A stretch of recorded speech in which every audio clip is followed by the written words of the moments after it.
Is this the absolute worst time to buy a new RV? Let's talk about it. Hi, I'm Jason, coming to you from the Angostura Recreation Area in the great state of South Dakota. And today I want to talk about buying new RVs. You may have heard it from lots of people. Now is a terrible time to buy a new RV. Why? Well, perhaps next year, next summer, all these people that have bought all these RVs this year are going to be tired of them and are going to want to sell them off. The RV industry has been selling RVs like hotcakes. Dealer lots are bare.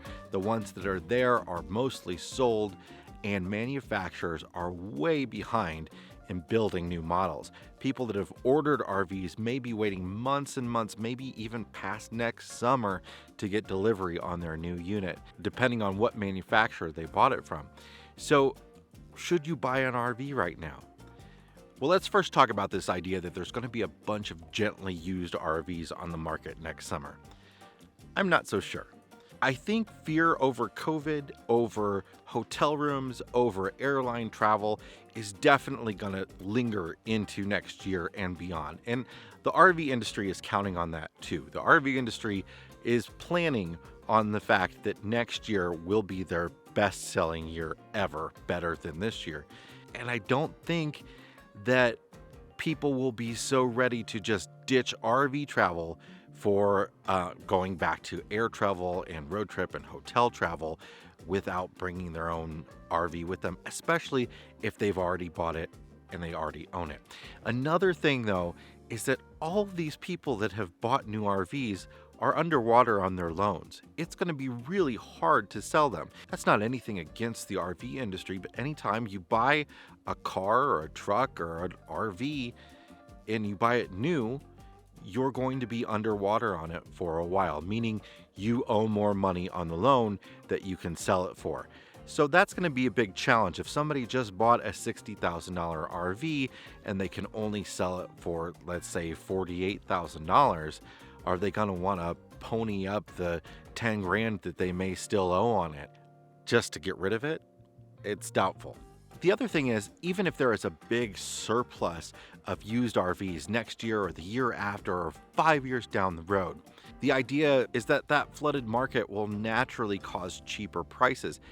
Yes, but that also means if you own an RV and you're looking to sell or trade yours in, your RV is not going to be worth as much either. So if you already own one and are planning to buy, pricing isn't really going to play much into your decision because you'll be both selling and buying an RV in the same market.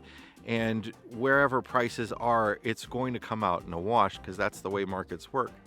Now, if you don't own an RV, maybe, you do want to wait a couple years. Right now, inventories are low in both used and new RVs.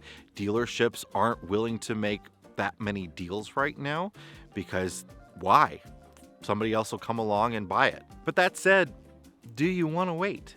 If you want an RV, you want an RV. Do you want to wait a couple years before you take a vacation again? Or do you want to go on a vacation next year on an airplane in hotels and spend $8,000 that you could have put down on the RV that you've always wanted? That's a personal decision. And I think if you want to buy, go buy. Your options are going to be limited. You might pay slightly more than you intended to pay. But also, if you are planning on getting one and want to be able to camp next season, you probably want to be buying sooner than later because you want to make sure you get it in time. Part of the problem is that manufacturers are having very limited access to parts and supplies right now. They may have completed many units but have not installed the water heaters in them because that water heater supplier is behind on deliveries because they were delayed on manufacturing because their plant was shut down due to COVID, or stuff hasn't been shipped overseas. All that sort of stuff plays into this. So it's really important to just really make this decision a personal one. I think if it's time for you to buy an RV, it's time for you to buy an RV. I think if you want to really save money, maybe you want to wait, or you're just going to be shopping a little harder than you would have before. But I don't think waiting now because next year there's going to be a flooded used market is going to be beneficial. Actually, I think prices are going to continue to raise. I think availability is going to continue to be scarce. And I think that the price of raw materials is going up, and it's going to continue to go up. And that's also going to affect pricing. So you may want to lock in decent pricing now before it even gets worse. So that's my take on it. I'd love to know what you think. Are you looking to buy a new RV, or are you looking to sell yours? And what's your opinion? What have you been going through? Have you bought one recently? Let me know what your experience was down in the comments. Thanks a lot, and keep logging those RV miles. See you next time.